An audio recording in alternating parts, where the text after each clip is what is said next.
Ya pemirsa, di Apa Kabar Indonesia malam hari ini saya masih menunggu saya bisa tersambung dengan Bang Budiman Sujatmiko untuk memberikan hak jawabnya atas apa yang dilakukan oleh dia hari ini pemirsa.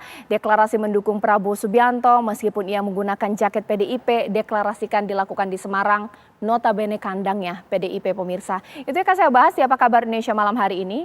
Saya saat ini sudah tersambung dengan elit PDIP Bang Andreas Pereira dan juga pengamat politik kita Mas Nyarwi Ahmad. Selamat malam, Assalamualaikum Bapak-Bapak. Selamat malam, Ya, Caca. Selamat malam, Bang Andri Koparera. Selamat baik. malam. Saya ingin Selamat ke Bang malam, Andreas terlebih dahulu Bung nih. Nyarwi. Baik, Bang Andreas, saya rasa grup kader elit PDIP ini udah tang ting tung bunyi dengan manuver yang dilakukan oleh Bang Budiman Sujatmiko. Ini sudah sesuai dengan prediksi karena kemarin sempat bertemu dipanggil, ataukah memang ini langkah yang tidak diprediksi seperti apa?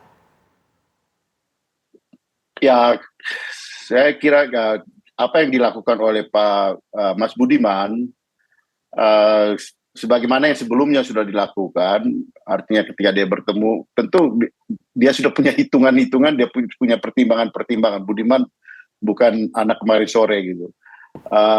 Oleh karena itu resiko pilihan politik Budiman gitu tentu, dan tidak akan juga mengurangi perjuangan yang dilakukan oleh di PDI Perjuangan untuk mendukung Mas Ganjar.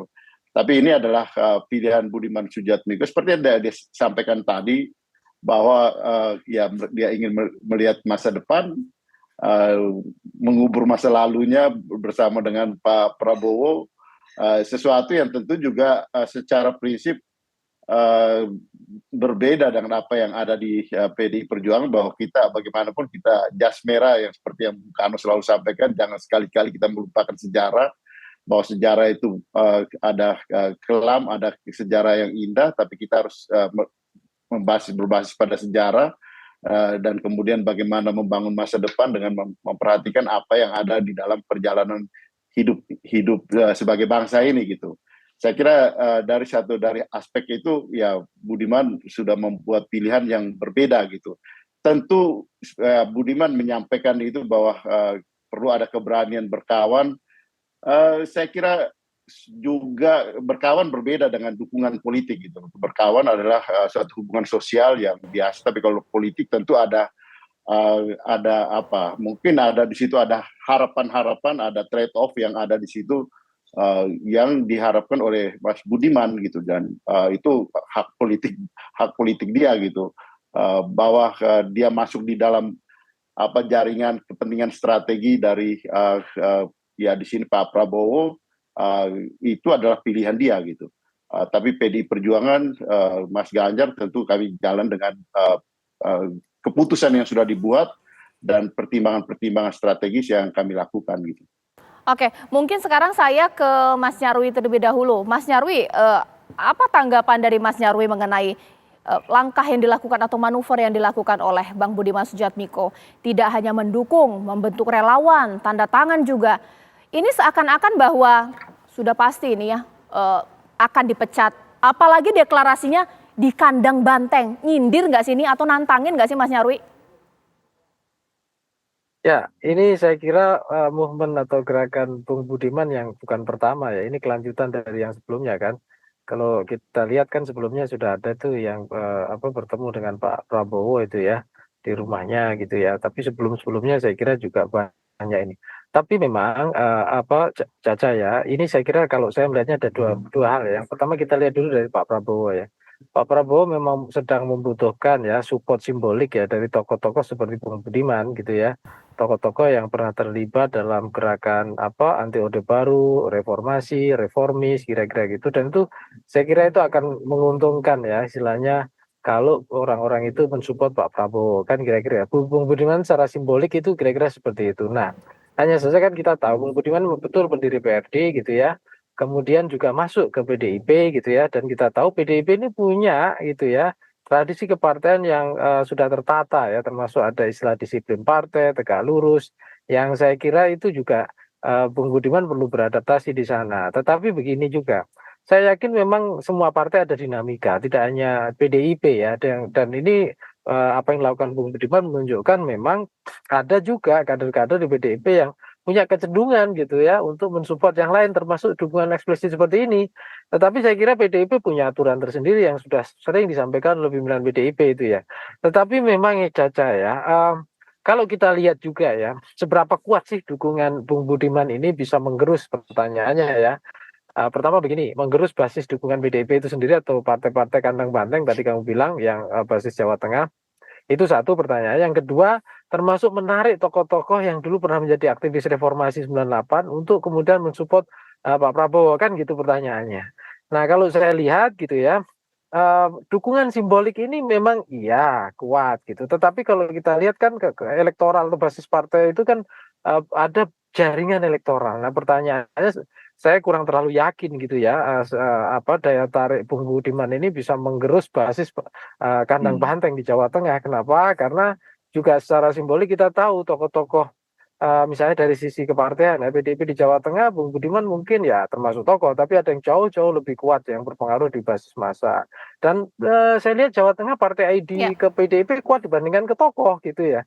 Jadi ini juga. Yang kedua soal tokoh-tokoh reformasi 98. Saya kira juga masih banyak ya dinamika. Memang betul ada yang dukung Pak Prabowo juga, tapi juga ada yang dukung mungkin ke yang lain ya. Nah, di sini juga saya kira ya, kekuatan Bung Budiman memang perlu dipertimbangkan ya Caca. Punya ya. kekuatan simbolik. Nah, pertanyaannya adalah simbolik dalam arti ikut mobilisasi dukungan ke Pak Prabowo ya. Pertanyaannya apakah kekuatan simbolik ini akan menjadi kekuatan basis mobilisasi elektoral. Nah, di situ kira-kira nanti ya Caca ya. Oke, sekarang saya ke Bang Andreas. Kalau dari analisis Mas Nyarwi, tidak terlalu perlu dikhawatirkan seberapa besar suara hilang dengan deklarasi Budiman Sujatmiko. Tapi kita bicara mengenai marwah, ego partai. Sudah dipanggil, sudah ditegur, malah Balelo tetap dengan pendirian mendukung Prabowo Subianto. Bagaimana jika diikuti kader lain, Bang Andreas? Boleh ditanggapi? Ya, Budiman di sini dia sudah masuk di dalam jaringan strategi kepentingan dari lawan politik dan kami sadari betul gitu. Nah, apa yang dilakukan oleh jaringan kepentingan tadi seperti Mas Nyarwi sampaikan itu adalah bahwa mengubur masa lalu gitu. Apa yang ya saya sedang belajar juga melihat bagaimana perkembangan dulu, bagaimana Bongbong menang di Filipina gitu.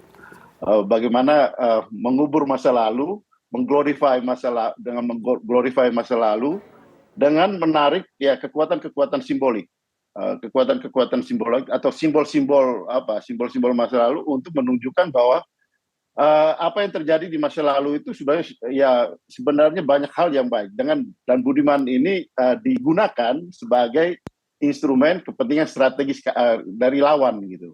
Dalam hal ini ya lawan politik ya dengan memberikan dukungan secara terbuka itu gitu. Ya. Dan di sini sebenarnya justru Budiman yang masuk di dalam jaringan strategi kepentingan pihak lain gitu. Baik. Oleh karena itu sebenarnya kita menyadari penuh gitu bahwa secara organisasi pasti dia berbeda dengan apa yang sudah diputuskan. Baik. Bang Andreas. Tapi secara strategis politik Budiman sudah ya menempuh jalannya sendiri. Ya soal yang lain-lain itu nanti belakangan gitu. Tapi apakah kekuatan simbolik itu simbol itu juga berpengaruh terhadap elektoral itu beda dengan masa lalu gitu. Dulu ketika Budiman menjadi simbol dari hero perjuangan masa lalu, tapi ya sekarang apakah itu tetap aktual dengan sekarang? Itu kan suatu hal yang itu berbeda dengan apa yang ya kita lihat dan apa yang pernah kita dengar. Baik. Gitu. Ya, ditahan dulu Bang Andreas karena Bang Budiman Sujatmiko sudah tersambung bersama dengan saya di sini. Selamat malam, Bang Budiman. Assalamualaikum warahmatullahi wabarakatuh. Selamat malam semuanya, Bung Andreas dan teman-teman yang lain. Nah. Baik, langsung saja. Ya. Langsung saja, Bang Budiman, kalau tadi sempat dikatakan oleh Bang Andreas, Bang Budiman sudah memilih jalan sendiri. Nah, apakah ini sudah memang dipikirkan matang-matang? Boleh juga dijelaskan mengenai kenapa mendukung Prabowo pada jelas-jelas masih pakai jaket merah, harus mendukung sesuai dengan keputusan partai. Ada masalah apa dengan Ganjar? Boleh dijawab. Oke, pertama Budiman Sujatmiko aktif dalam politik itu dalam gerakan pro demokrasi ya sejak masuk UGM 89. dan kemudian berevolusi, bertransformasi. Saya sempat bikin PRD dengan teman-teman, menghadapi kota Orde Baru, mendukung secara strategis dengan alasan-alasan ideologis kepemimpinan Ibu Megawati Soekarno Putri pada waktu beliau diganggu, dirusak oleh rezim Orde Baru pada waktu itu kepemimpinannya, sehingga mengakibatkan terjadinya peristiwa 27 Juli. Dan kemudian dengan bendera merah juga, tapi tentu saja bukan PDI Perjuangan pada waktu itu, karena kami bikin PRD dan kemudian terlibat dalam peristiwa demonstrasi dengan teman-teman lain, gerakan unsur-unsur demokrasi yang lain, yang kemudian akhirnya berpuncak kepada titik reformasi 98, di mana kemudian setelah reformasi saya keluar dari PRD dan kemudian tidak berpartai sekian lama, dan setelah pulang kuliah dari Inggris saya baru bergabung dengan PDI Perjuangan di tahun 2004. Jadi saya di PDI Perjuangan 19 tahun. Sementara keterlibatan di dalam gerakan pro demokrasi ya nyaris sudah 33 tahun, kira-kira begitu. Jadi ada 33 tahun perjuangan demokrasi melawan Orde Baru, kemudian mengisi demokrasi tanpa partai, kemudian baru mengisi demokrasi sejak 2004 bersama PDI Perjuangan. Nah, di dalam perjalanan 33 tahun itu ada fase-fase sejarah, ada fase-fase politik, ada momentum-momentum politik di mana pada waktu kita berhadapan dengan Orde Baru, karena kita punya cita-cita demokrasi, kita punya cita-cita nasionalisme, kebangsaan yang kami rumuskan.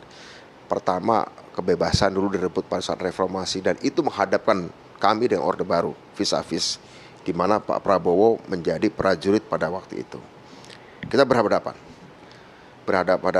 ya sekitar 96, 98, teman-teman kami merasa bahwa kami sedang menjalankan tugas sejarah, tapi kami melihat negara pada waktu itu sedang melawan sejarah menginginkan kebebasan, menginginkan demokrasi, negara menolak siap, dan akhirnya terjadi tabrakan. Kami menjalankan tugas sejarah, Pak Prabowo dengan seluruh aparatnya, bukan cuma tentara, jenderal-jenderal yang lain, polisi dan intelijen pada masa itu menjalankan tugas negara. Nah, kita berhadapan. Itu terjadi 25 tahun yang lalu, karena agenda prioritas kita adalah kebebasan. Nah, ini semua kan cerita ini kemudian terbawa oleh saya nih, dibawa oleh saya. Sampai saya masuk PDI Perjuangan pun saya bawa. Saya masuk PDI Perjuangan dengan membawa cerita tadi, membawa obsesi tadi, dan masuk PDI Perjuangan saya dipercaya menjadi anggota DPR dan membawa aspirasi-aspirasi itu, undang-undang desa salah satunya dan beberapa hal yang lain. Nah, di dalam perjalanan kemudian terjadi pengendapan konsolidasi demokrasi, kita berhadapan dengan sebuah situasi agenda-agenda baru. Nah, kemudian saya berpikir nih, Indonesia ke depan perlu kepemimpinan strategik setelah era Pak Jokowi. Nah, terus terang aja di sini saya melihat ada kebutuhan lebih besar. Tadi Bung Andre saya dengar bahwa ini salah strategi. Ya, betul. Ini saya sadari bahwa ini berbeda ya dengan keputusan partai yang mencalonkan Pak Ganjar. Baik. Tetapi sekali lagi saya tetap melihat bahwa ada soal yang harus diselesaikan tentang konsolidasi demokrasi dan kebangsaan di Indonesia. Yang menurut saya, dalam hemat saya, dari 3 bakal calon presiden, saya melihat rasa-rasanya kepemimpinan strategis yang dibutuhkan lebih baik saya lihat pada Pak Prabowo. Sementara Pak Ganjar lebih populis, Pak Anies lebih ke intelektual. Jadi ini memang ada soal kebutuhan bangsa. Bahwa secara politik tadi ada konsekuensinya, ya. Dan saya siap menerima konsekuensi apapun yang terburuk sekalipun, ya. Tapi yang apa sih yang terburuk? Baik. Ya? Kan tidak mungkin ada saya divonis 13 tahun penjara lagi gara-gara itu kan, Bung Andre. Ya, paling bukan eranya lah ya. Keanggotaan catatan administratif. Ya, catatan administratif saya sebagai anggota partai bisa saja dicabut. Bang bisa Budiman, saja dicabut. Kenapa tidak keluar partai saja terlebih dahulu sebelum mendukung Pak Prabowo? Tapi Soekarnoisme saya sudah saya rawat sejak SD. Soekarnoisme saya sudah saya rawat sejak SD. Itu tidak akan bisa dicabut oleh siapapun. Bang Budiman, ada beberapa pihak yang mengatakan gentleman saja keluar dari PDIP, baru kemudian berlabuh ke Gerindra, dukung Pak Prabowo. Kenapa tidak dengan alur itu?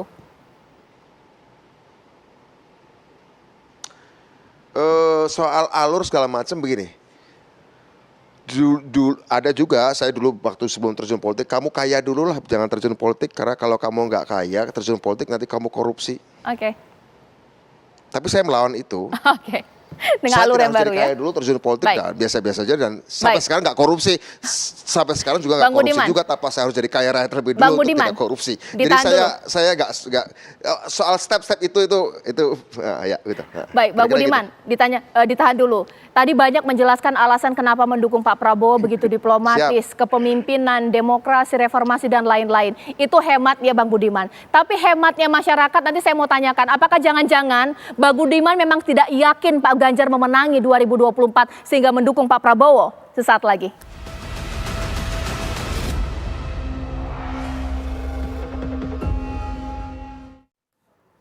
Kembali di Apa Kabar Indonesia Malam, sekarang saya tanyakan kepada Bang Andreas terlebih dahulu. Bang Andreas, ini langkah yang sudah diperhitungkan oleh Bang Budiman Sujatmiko. Tapi publik bertanya sederhana, kadernya sendiri aja tidak yakin sampai kemudian eksodus ke tempat lain, mendukung capres lainnya. Apa jangan-jangan Bang Budiman ini atau mungkin ada beberapa kader PDP di internal gak yakin ini Pak Ganjar bisa menang. Bang Andreas. Kalau itu bukan Budiman yang menentukan gitu, artinya itu rakyat yang menentukan. Tapi tadi apa yang Budiman juga sampaikan bahwa dia melakukan itu dengan kesadaran, dia masuk di dalam ya jaringan strategi yang dilakukan oleh dalam hal ini Pak Prabowo. Juga Pak Budiman tadi juga Mas Budiman juga tadi menyampaikan bahwa ya mereka sedang mengubur masa lalu, beliau juga ikut mungkin ya glorifikasi sejarah masa lalunya ditinggalkan untuk kemudian ya membangun masa depan yang tentu ada hope, ada harapan-harapan yang diberikan kepada Budiman untuk kemudian ya Budiman meyakini itu dan dia melaksanakan itu gitu. Ya tentu di dalam politik Budiman dengan ya kemampuan intelektual yang dia miliki, dia memutuskan untuk memilih seperti itu, dan itu tentu berbeda dengan apa yang diputuskan partai dan apa yang sekarang kami sedang lakukan gitu.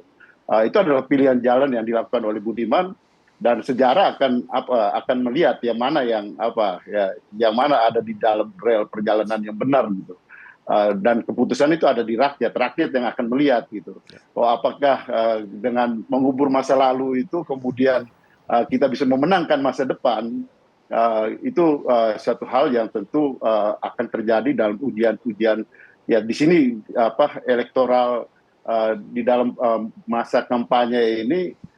Tentu kepentingan jangka pendeknya adalah elektoral gitu. Tapi tadi seperti yang Mas Nyarwi juga sampaikan bahwa apakah Budiman ini juga yang menjadi simbol masa lalu itu. Budiman ini kan sekarang sudah ya kami usia beda dikit ya gitu.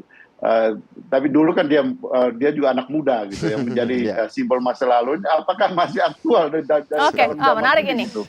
Ya itu yang sedang diperjuangkan, Bang Budiman. untuk menjadi kekuatan simbolik masa lalu menjadi masa kini. Sederhananya Abang pindah ke Pak Prabowo tidak berpengaruh untuk PDIP, belum tentu bisa menarik suara, bagaimana?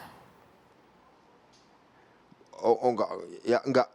Begini, pertama saya harus sedikit bantah Mbak ya tadi bahwa seolah pindah atau dukungan saya ke Pak Prabowo itu karena lihat elektoral. Tidak.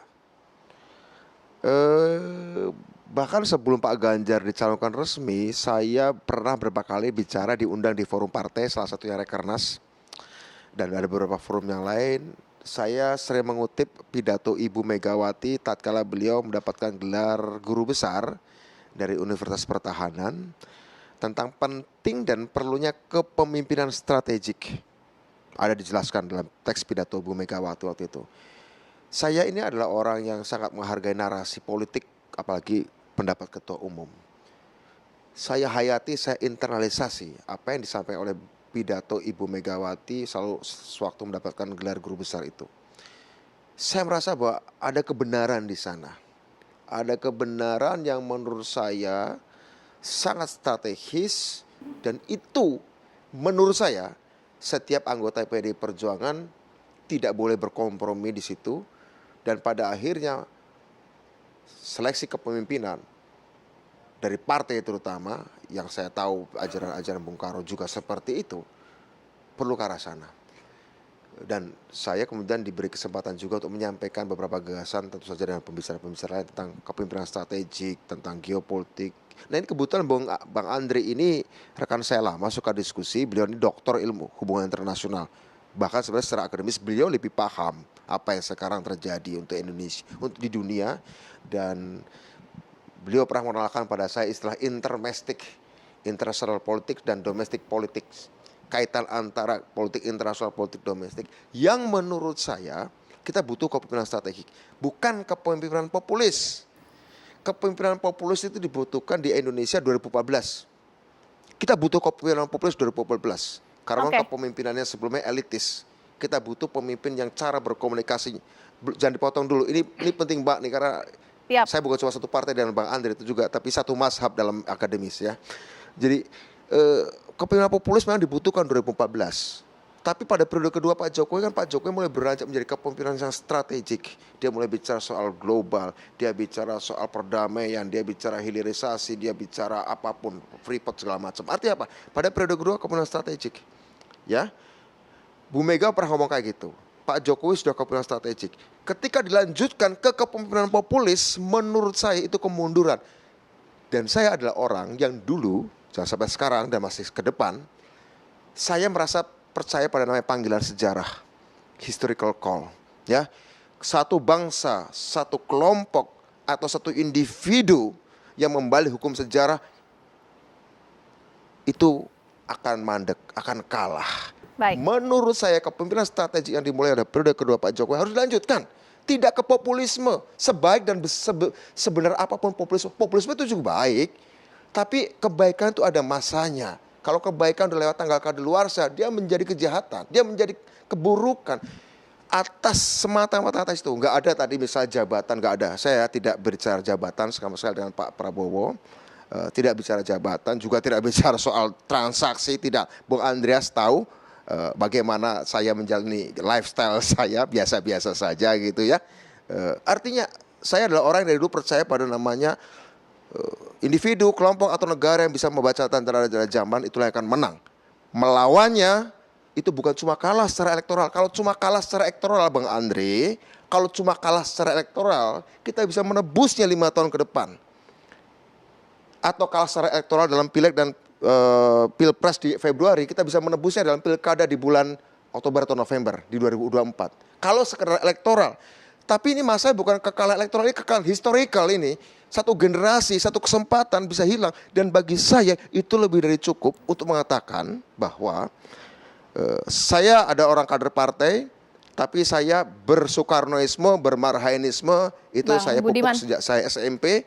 Jika ada tindakan administratif yang itu harus saya hormati ya nggak apa-apa.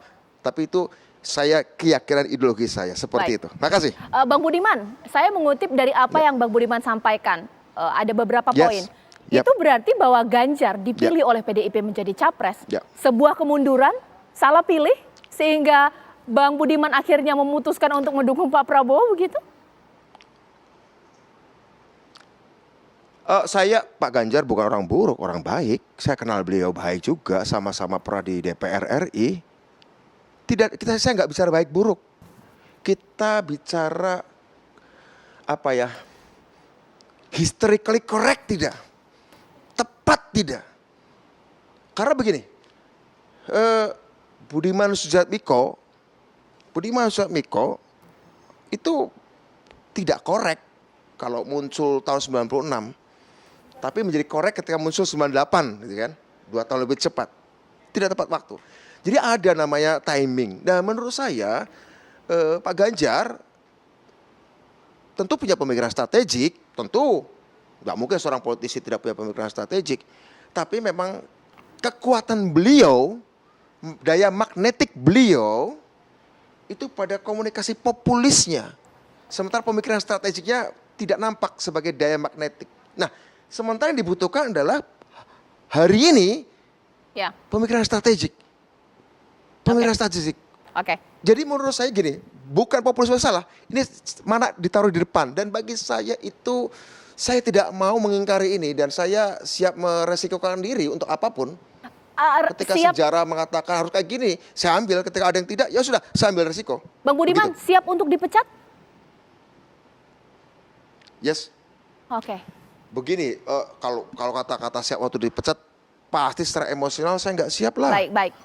Secara emosional pasti nggak siap lah. Ya, siap. Saya ini kampanye PDI sejak kelas 6 SD tahun 82 loh. Baik.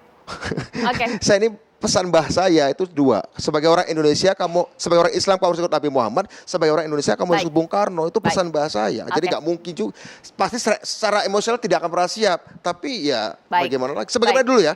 Masuk penjara pasti tidak pernah siap dong. Oke, iya. Tapi Terima tetap kasih harus Bang Budiman. dijalani, kan? Ya, Iya, kira-kira terima begitu. kasih Bang Budiman. Kita tunggu nanti resiko bagaimana. nggak mungkin kayak gitu kan, nggak seberat itu. Ya, makasih. Nggak mungkin, nggak mungkin soal disebut. Nanti mungkin keputusan Siap. dari partai. Terima kasih Bang Sekarang Andri. saya Ya. ke Sukses. Mas Nyarwi. Kapan kita bicara lagi? Mas Nyarwi, Domestik. hal yang kemudian paling Ya, dikhawatirkan perlu diskusi dengan kondisi panjang saat ini, ini. Mas Nyarwi, bahwa ini nanti Ya. akan diikuti oleh kader-kader lainnya. Sudah tahulah kader-kader yang sering bertemu dengan Pak Prabowo, apakah nanti ada gerbong susulan, Mas Nyarwi? Saya kurang yakin ya. Kenapa? Karena argumen saya gini. Pertama, Bung Budiman ini kader PDIP yang unik ya. Pertama, sebelum masuk PDIP, beliau ini ketua umum PRD loh. Artinya kelasnya itu kelas ketua umum gitu. Dan kita tahu PRD itu partai yang mikirkan wong cilik, tetapi dari partainya wong terdidik. Kan kira-kira gitu. Jadi PRD itu esensinya banyak sekali wong terdidik, tapi substansi yang diperjuangkan wong cilik. Makanya saya tidak heran ketemunya ke PDIP ujungnya gitu ya. Nah di sini saya kira di PDIP saya kira faksi-faksi tidak terlalu besar ya sampai hari ini ya kalau kita lihat. Tentu ada dinamika ya, pasti diskusi sana sini ada. Tetapi yang punya nyali seperti Bung Budiman saya kira ini tidak terlalu banyak lah ya. Dan ini kan kekuatan Bung Budiman, Caca, itu saya kira kekuatan simboliknya masih mungkin relevan lah. Tetapi kekuatan elektoralnya mungkin masih jadi bahan diskusi, itu perlu kita uji ya. Baik. Dengan berbagai hal ya, apakah kontribusi Baik. Bung Budiman itu nantinya luar biasa mobilisasi ke Pak Prabowo. Nah Oke. kalau beliau luar biasa dan misalnya suatu saat Saya Prabowo bukan menang ya, siapa-siapa, Mas. nah itu masuk catatan sejarah itu ya. Bung Saya bukan Budiman ya. siapa-siapa. Baik. Nah itu terus yang Enggak, bukan. berikutnya saya kira juga gini. Ini saya kira juga menunjukkan kader-kader PDIP ini juga menjadi rebutan ya, Caca ya. Beberapa yang figur-figur sebagai Bung Budiman, dan saya kira ini sedang juga memang diperebutkan ya pengaruhnya ya oleh tokoh capres yang lain, khususnya seperti Pak Prabowo gitu. Itu kira-kira Baik, Caca ya. Terakhir Bang Andreas, kira-kira kalaulah nanti ada keputusan sanksi atau kemungkinan pemecatan, itu pasti keputusan dari partai. Tapi dipertaruhkan juga image dari PDIP. Sampai harus kehilangan kader nih dengan mengusung Pak Ganjar, Bang Andreas. Ya, saya Nggak kenal penting, Budiman saya sudah pergi itu lama, nggak kami- penting. Serius nih, saya jawab dulu sebelum Bang Andri jawab Kami- nih. Ya, baik, singkat Nggak saja udah. beresiko Boleh lah. Bang Andreas. Saya kenal Budiman sudah cukup lama, dan dia masuk ke PD Perjuangan kami berdiskusi panjang gitu. Dan saya ingat akhir-akhir ini kami jarang bertemu gitu, sehingga jarang juga berdiskusi, jarang juga berbicara. Tapi saya lihat ya Budiman mungkin Budiman suka berimajinasi gitu, juga imajinasi politiknya juga tinggi gitu. Jadi ya saya kira mudah-mudahan imajinasi dia masuk di dalam apa yang ada dalam realitas. Tapi karena tadi penjelasan Budiman itu tidak masuk di dalam realita politik yang apa yang saya pikirkan gitu, dan saya kira di situ kita berbeda gitu. Artinya argumentasi itu mungkin perlu ada satu diskusi khusus mengenai itu gitu. Baik. Tapi ya saya keputusan Bung Budiman ya itu adalah keputusan dia gitu. Baik, terima kasih Bang Andreas, terima kasih Mas Nyarwi, terima kasih Bang Budiman. Tampaknya tepat ya deklarasi dilakukan di hari Sabtu. Ada 1 hari waktu berpikir PDIP akan memberikan sanksi apa untuk Bang Budiman. Sanksi biasa, pemanggilan atau pemecatan. Tunggu nanti hari Senin mungkin ya. Baik, terima kasih Bapak-Bapak. Sesaat Yang lagi pasti sanksinya tidak akan beresiko tinggi bagi partai. Oh, Ya. oke, sudah dikunci oleh Bang Budiman. Kita kan nggak tahu ya Budiman. Baik. Bukan, nggak akan beresiko tinggi bagi partai. Oke. Nggak akan Maksudnya beresiko Bang tinggi Budiman bagi dilepas partai, saja akan gitu ya, berdampak bagi diiklasin partai. gitu ya. PDI besar kok. PDI Baik, besar. terima kasih Bang Budiman. Enggak, Terima kasih. artinya jangan pernah terganggu dengan itu. Oke, terima kasih.